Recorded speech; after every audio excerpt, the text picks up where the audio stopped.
제40편 다윗의 시. 인도자를 따라 부르는 노래. 내가 여호와를 기다리고 기다렸더니 귀를 기울이사 나의 부르짖음을 들으셨도다. 나를 기가 막힐 웅덩이와 수렁에서 끌어올리시고 내 발을 반석 위에 두사 내 걸음을 견고하게 하셨도다. 새 노래 곧 우리 하나님께 울릴 찬송을 내 입에 두셨으니 많은 사람이 보고 두려워하여 여호와를 의지하리로다. 여호와를 의지하고 교만한 자와 거짓에 치우치는 자를 돌아보지 아니하는 자는 복이 있도다. 여호와 나의 하나님이여, 주께서 행하신 기적이 많고 우리를 향하신 주의 생각도 많아 누구도 주와 견질 수가 없나이다.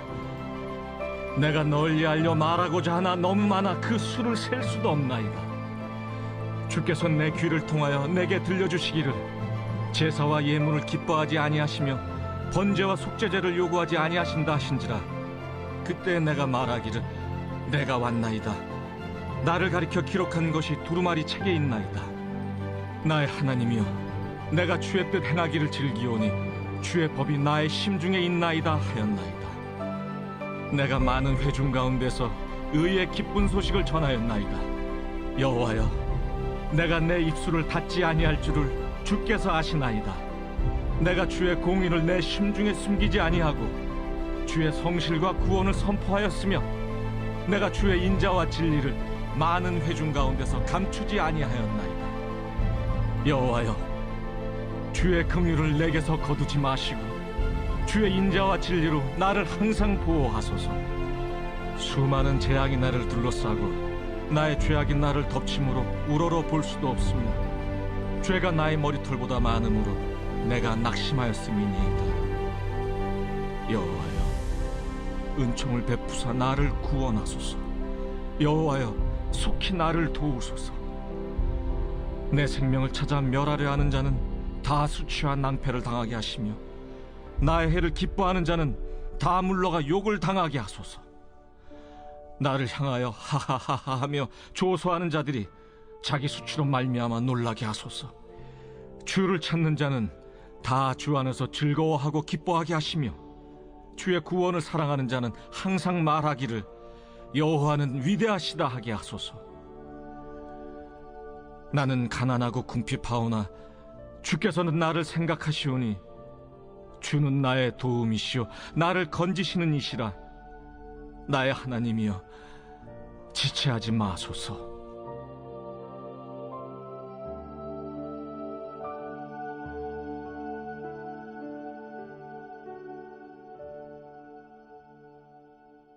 주신 말씀을 통해서 너의 하나님을 자랑하라 라는 제목으로 말씀을 전하겠습니다. 오늘 본문의 표제를 보면 다윗의 시 인도자를 따라 부르는 노래라고 기록이 되어 있습니다. 배경은 알 수 없지만 그래도 다윗이 썼던 시로서 상황을 한번 추론해보고 그 뜻을 한번 생각해보면서 읽어보면 이것은 압살롬이 쿠데타를 일으켜서 어려움을 당했을 때에 그때 다윗이 이렇게 지었을 것이다. 또한 신앙 고백을 했을 것이다 라는 뜻을 이렇게 알 수가 있다고 학자들은 이야기를 합니다. 그리고 인도자를 따라 부르는 노래라고 되어 있는데 이것은 찬양대 지휘자가 이렇게 지휘함을 통해서 백성들이 함께 불렀던 예배의 찬양이었던 것으로 우리는 알 수가 있습니다. 다윗은 이렇게 시작을 하며 고백을 합니다. 내가 여호와를 기다리고 기다렸더니 귀를 기울이사 나의 부르짖음을 들으셨도다. 이렇게 고백을 하죠. 이 고백은 매우 귀한 고백입니다. 과거를 생각하면서 고백하는 것이죠. 그때 하나님께 부르짖었더니 하나님 앞에 기도했더니 하나님께서 응답해 주셨다는 고백이죠. 하나님은 우리의 기도를 들으시는 분이라는 거예요. 기다리고 기다렸더니 결국은 하나님께서 응답을 하셨다. 이와 같이 고백하는 것. 다윗이 과거의 삶을 돌아보면서 그때 하나님 앞에 내가 부르짖었더니 그리고 기다렸더니 결국은 하나님께서 응답해 주셨다는 거예요. 그 뜻을 이루어 주셨다는 것을 이야기를 하죠. 다윗이 고백한 것처럼 하나님께서는 우리의 기도를 들으시는 분입니다. 그래서 주님께서 우리에게 말씀하잖아요. 너는 내게 와서 부르짖으라. 내가 내게 응답하겠고 라고 말합니다. 부르짖으면 분명 하나님께서는 응답을 해주신다는 거예요. 그 응답의 방법은 하나님의 방법으로 응답을 하시는 것인데 우리의 뜻이 이루어질 수도 있고 아니면 하나님의 뜻이 우리의 삶 가운데 이루어질 수도 있어요. 아니면 우리가 허황된 것을 구하실 때에 이렇게 거절의 응답도 있죠. 여러분, 거절도 응답이라는 것을 기억해야 됩니다. 왜냐하면 우리가 그것을 가지면 안 되는 것들이 있잖아요. 우리의 욕망을 위해서, 우리의 무엇인가 육적인 것을 위해서 구할 때에 하나님께서는 그것을 노라고 이야기를 해요. 제가 교육전도사로 있었던 교회에서 딸이 3명이 있었는데 둘째가 엉뚱해요. 그래서 아빠한테 이렇게 이야기합니다. 뜬금없이 아빠 나 차 한 대 사줘. 학교 걸어 다니는 거 너무 힘들어. 이렇게 한 거예요. 좀 엉뚱하잖아요. 그러니까 목사님이 너무나 황당하니까 그런 거예요. 야, 너한테 차를 사주고 싶은데 진짜 사주고 싶은데 너 운전면허가 없잖아. 너 지금 운전하면 안 돼. 큰일 나. 이렇게 이야기를 하는 거예요. 그 이야기를 곰곰하게 생각해 보니까 꼭 우리가 기도하는 모습이 아닌가 생각을 해봅니다. 우리가 정말 하나님 앞에 막 구해요. 그런데 하나님 입장에 보았을 때는 너에게 아직 그게 필요가 있는 것이 아니라는 거예요. 과거에 다윗이 왜 그렇게 하나님 앞에 간절하게 부르짖어 기도했을까요? 왜 그렇게 하나님의 뜻이 이루어질 것을 기다릴 수밖에 없었을까요? 그만큼 어려움이 있었다는 것이죠. 그 어려움이 어떤 어려움이었느냐? 2절 말씀입니다. 같이 한번 읽어보겠습니다. 나를 기가 막힌 웅덩이와 수렁에서 끌어올리시고 내 발을 반석 위에 두사 내 걸음을 견고하게 하셨도다. 아멘. 어떤 어려움이었냐면 기가 막힐 웅덩이라는 거예요.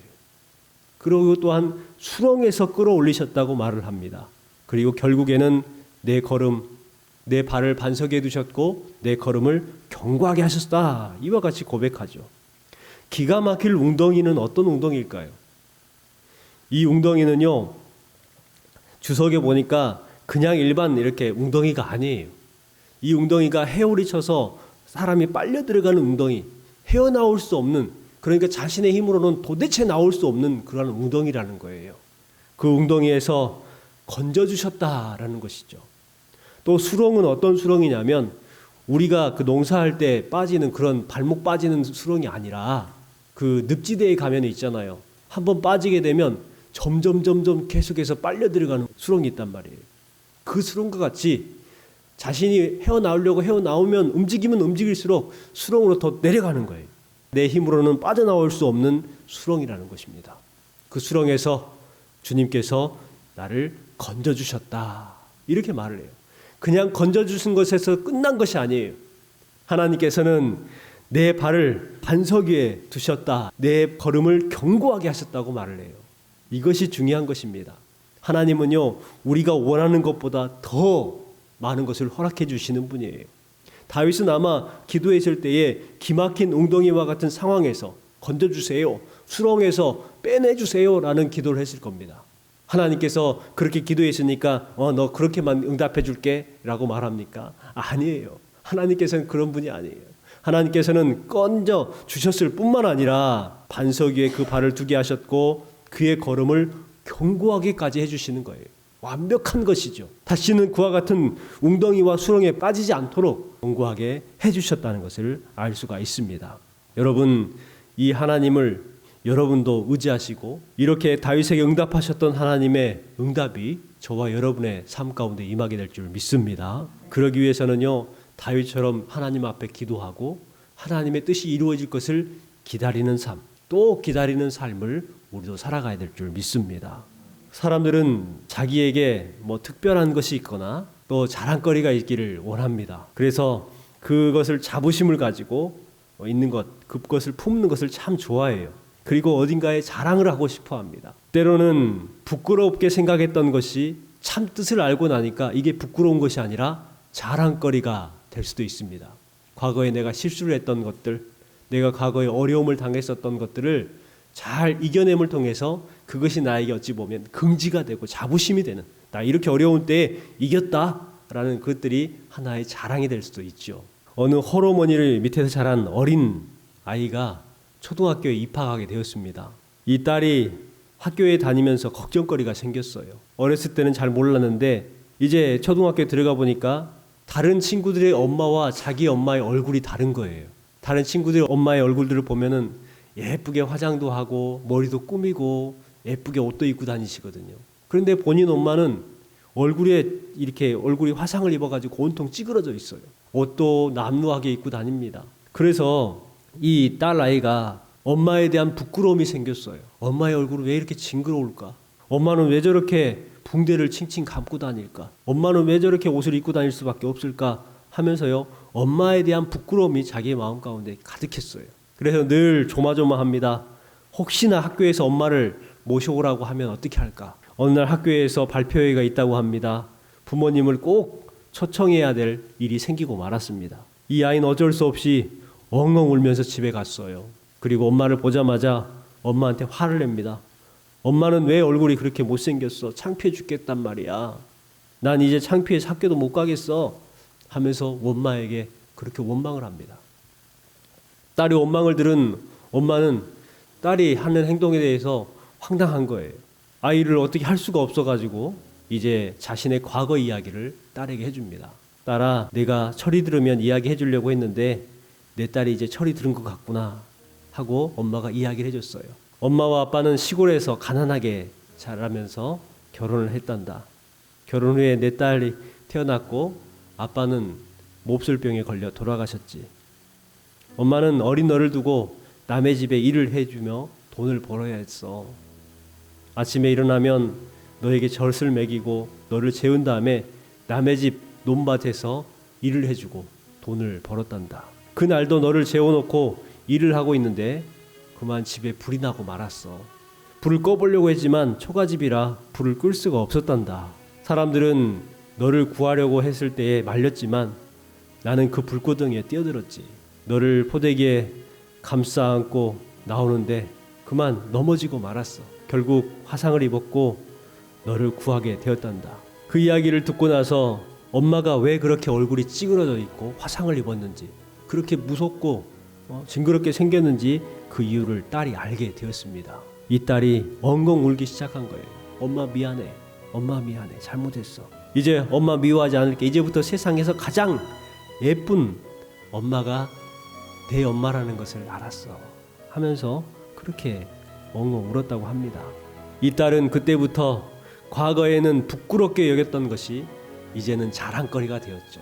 엄마가 나를, 내 생명을 구하기 위해서 저렇게 화상까지 입었다. 나를 그만큼 사랑한다는 거잖아요. 그래서 이 딸은 엄마의 얼굴을 자랑하기 시작했습니다. 엄마의 얼굴에 있는 그 상처는 징그럽고 부끄러운 것이 아니라 자랑스러운 상처였던 것이죠. 우리 예수님께서 이와 같은 사랑을 우리에게 허락해 주셨습니다. 우리는 그것을 자부심을 가지고 자랑할 줄 아는 그러한 성도들이 되어야 되는 것이죠. 그런데 우리는 가끔 십자가를 부끄러워합니다. 하지만 그 십자가의 정말 진심으로의 뜻을 안다면 우리는 십자가를 자랑하지 않을 수가 없는 것이죠. 우리의 긍지고 우리가 자랑을 해야 될 것입니다. 오늘 본문 말씀에 다윗도요, 하나님을 자랑하고 싶은 거예요. 그런데 상황이 좋은 게 아니었어요. 다윗이 지금 하나님을 자랑하는 상황, 이 상황은 결코 행복하고 즐겁고 복을 많이 받은 상태에서 자랑하고 싶은 것이 결코 아니었습니다. 12절 말씀을 보니까 수많은 재앙이 나를 둘러싸고 나의 죄악이 나를 덮었으므로 내가 낙심했다. 이렇게 말을 하죠. 뿐만 아니라 15절에 보니까 나를 향하여 하하 하하 하며 조소하는 자들이라고 말합니다. 지금 상황은 매우 어려운 재앙이 나를 둘렀다는 거예요. 죄가 덮었다는 것입니다. 주변에 있는 사람들은 나를 비웃고 있는 거예요. 그러한 상황 가운데도 이 다윗은 주님을 자랑하고 싶은 거예요. 비록 어려운 상황에도 주님을 자랑할 수 있는 우리가 되어야 하는 것이죠. 2절 말씀에 읽었던 것처럼 하나님께서는 나를 기가 막힌 웅덩이에서 수렁에서 끌어올리시는 그러한 분이라는 것을 알았기 때문에 그렇습니다. 다윗의 고백입니다. 나를 기가 막힐 웅덩이와 수렁에서 끌어올리시고 내 발을 반석 위에 두사 내 걸음을 견고하게 하셨도다. 하나님이 나를 구원하셨다는 거예요. 바로 자신께서 약속하신 것, 하나님의 말씀, 하나님의 계획대로 반드시 성취하시는 분인 거예요. 그 성취하심의 놀라움을 알고 고백하는 우리가 되어야 될 줄 믿습니다. 우리 10절 말씀 읽겠습니다. 내가 주의 공의를 내 심중에 숨기지 아니하고 주의 성실과 구원을 선포하였으며 내가 주의 인자와 진리를 많은 회중 가운데에 감추지 아니하였나이다. 다윗은요, 하나님을 많은 사람들 앞에서 자랑을 하고 있습니다. 그 자랑이 어떤 자랑이냐면 먼저 하나님의 성실과 구원과 인자하심, 사람들 앞에서 자랑하게 있다는 것이죠. 여러분, 우리 하나님은 공의로우신 분입니다. 공의는 매우 중요합니다. 뿐만 아니라 성실한 분입니다. 구원을 베푸시는 분이요, 주님은 인자하신 분입니다. 진리로 역사하는 분입니다. 이 시편 40편의 고백, 이 자랑이 저와 여러분의 자랑이 되기를 원합니다. 우리 하나님은 이런 분입니다 라고 자신 있게 자랑할 수 있는 그러한 성도들, 그럼을 통해서 하나님 앞에 기쁨을 올려드리는 오늘 하루의 삶이 되시기를 주님의 이름으로 축원합니다.